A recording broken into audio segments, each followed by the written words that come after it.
The water main broke just behind me inside this hole. They are suspending the search for tonight. Struck by the suspect who was driving the truck. He shot himself in the head with a handgun.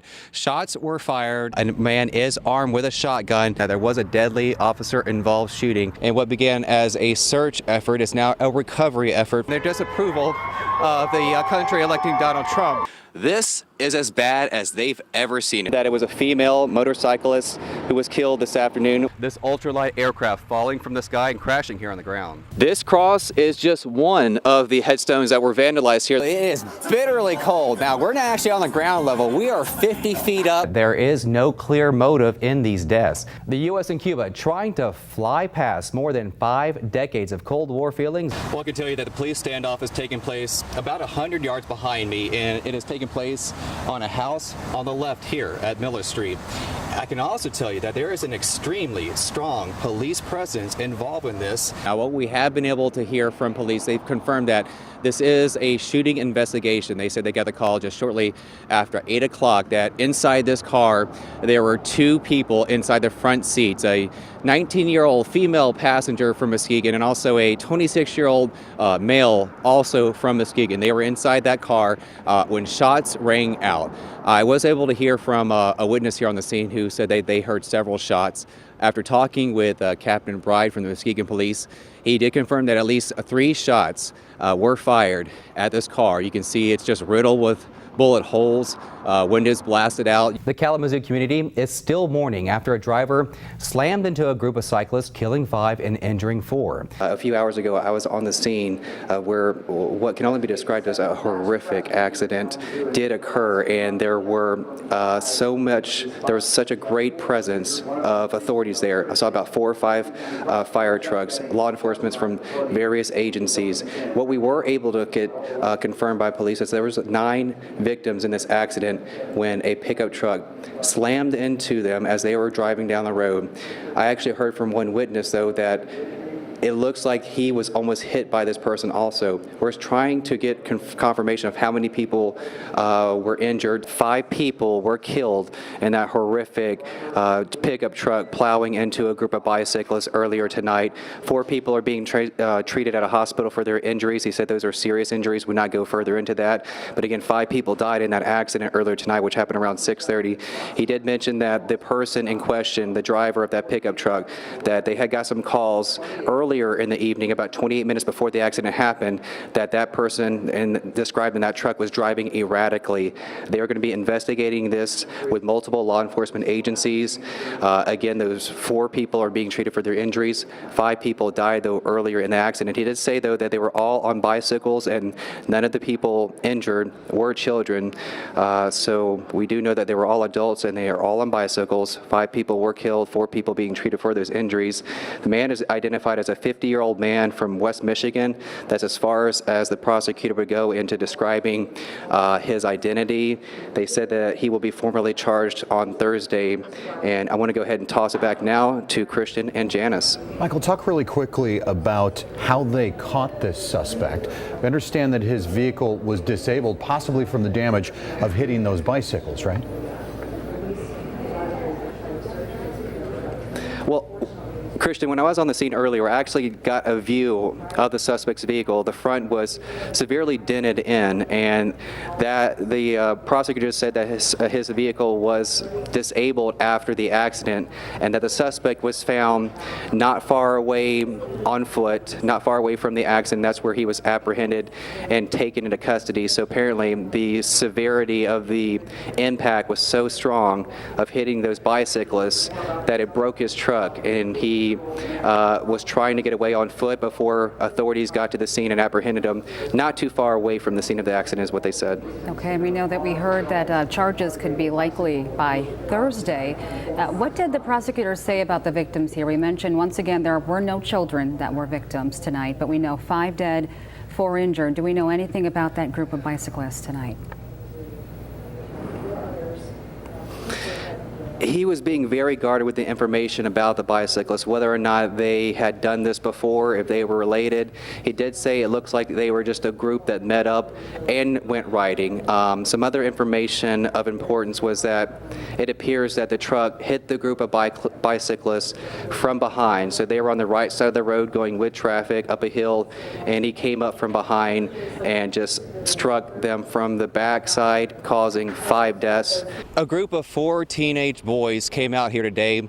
Sadly, only 2 went home, and what began as a search effort is now a recovery effort for those 2 missing teens.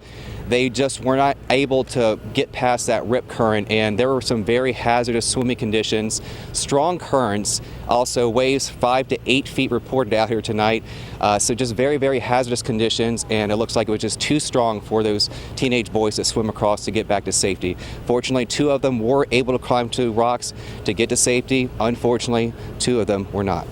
Yeah, hello, good afternoon, guys. Well, the water main break happened right around 3 o'clock this afternoon, and they have got the water shut off. The sheriff went on to say that this is just a very unfortunate event that happens. He says no officer wants to be involved in a shooting like this. No department wants to be involved in an officer-involved shooting like this. He says it's just a very sad and tragic thing that happened.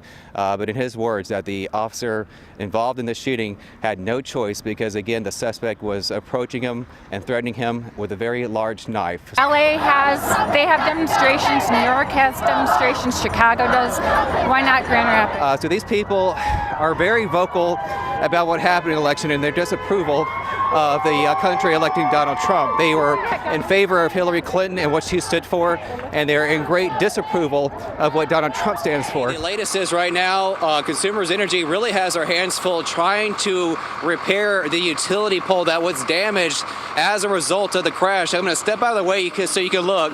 The pole on the right is the one that they just planted into the ground. The one on the left was damaged when the suspect's truck plowed into it, breaking it apart.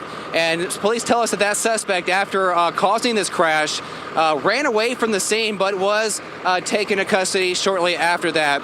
I did speak to some people who've lived here for years, and they telling me that this is simply the worst accident that they've ever seen happen in their small, quiet town.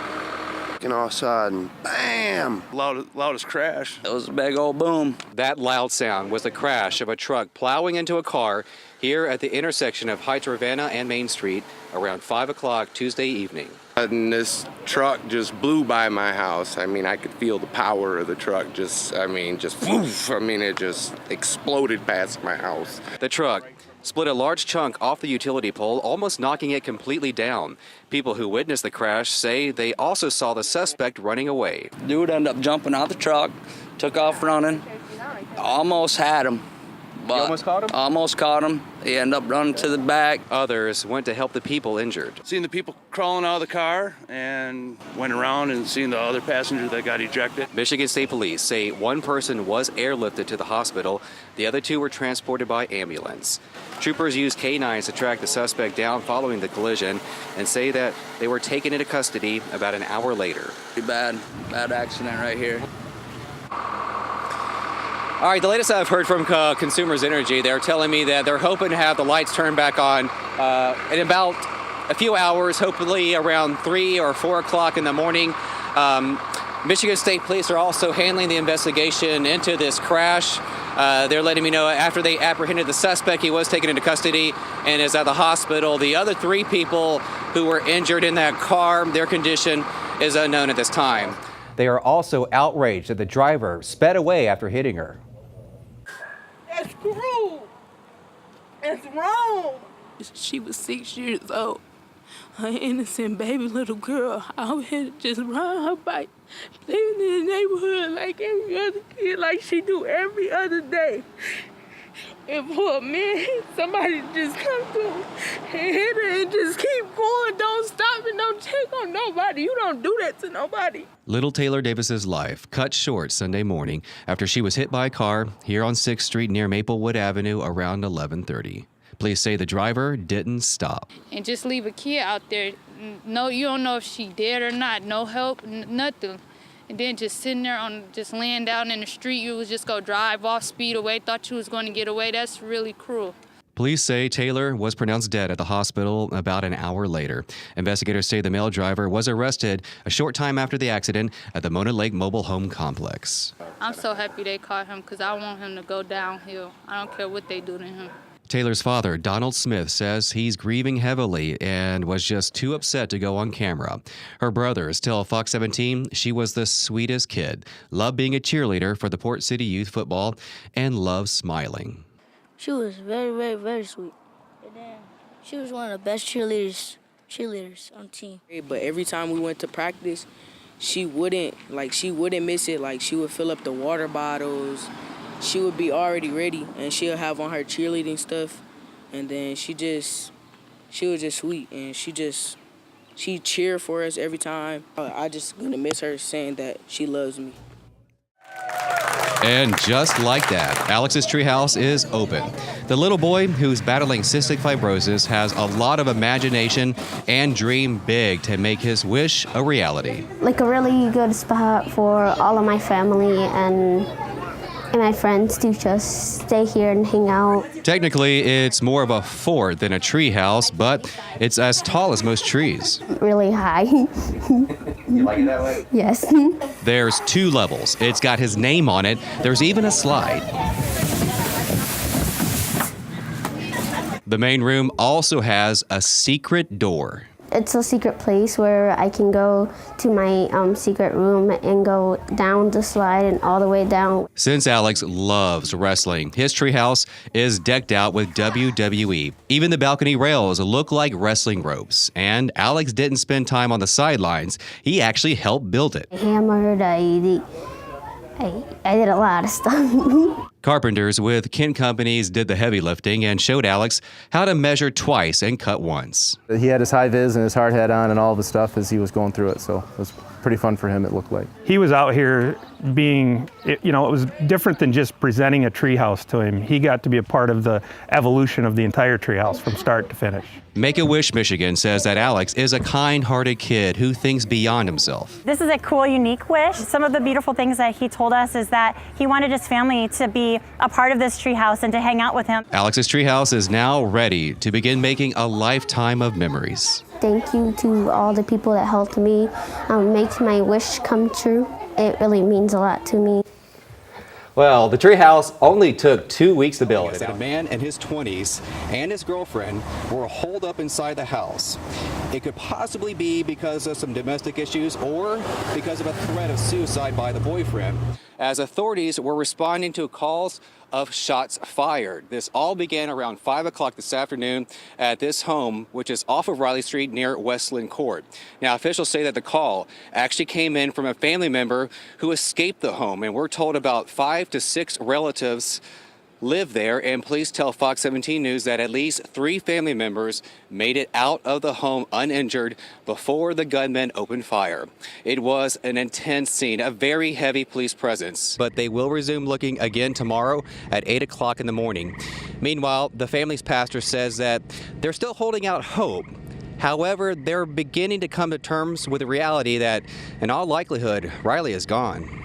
Large police presence here got a little bit larger when they actually had the robot come out of the bomb squad van and advance inside the emergency room. Well, Audrey, I can tell you that this is a great place to be to ring in the new year here at the Allegan Riverfront. I can tell you, though, it is bitterly cold. Now, we're not actually on the ground level. We are 50 feet up, right next to what the ball is going to be dropping from. I'm going to step out of the way so you can take a look at the ball and the crowd that's here to watch it as it drops. Now, as I said, 50 feet up in the air, and it's going to be dropping in just about 2 hours. Thanks for joining us tonight. I'm Michael Dupre. This is Fox 17 News at 11. Round 1 of the world's largest art competition is now in the books. Battle Creek police have released the name of the suspect in the sword stabbing attack that happened Friday morning. A driver cruising in the passing lane repeatedly slams on the brakes to get cars off his tail. Only this time it causes a major crash and he just drives away. There's a lot of questions surrounding what exactly constitutes a service animal. So today, a Pleasant Dog held a workshop in Grand Rapids to help people understand the facts. The pet store is calling foul play on that one, but I'm glad to see that the person who was putting that bird on layaway, something I've never really heard anything about. I didn't know you could even do that, but he must have really liked the bird a lot. Yeah, well, he was wondering if you're going to bring that up. You know, as a Tiger fan, it's been a rough year for me, but I'm hopeful now that Les Miles is gone. You know, he was a great coach, but I think we need some newer offensive mindset in that game there. Do you think he's gone for good? Because remember they tried to fire him last year and then he came back. I know the backlash was so severe. They're like, we got to keep the guy, but.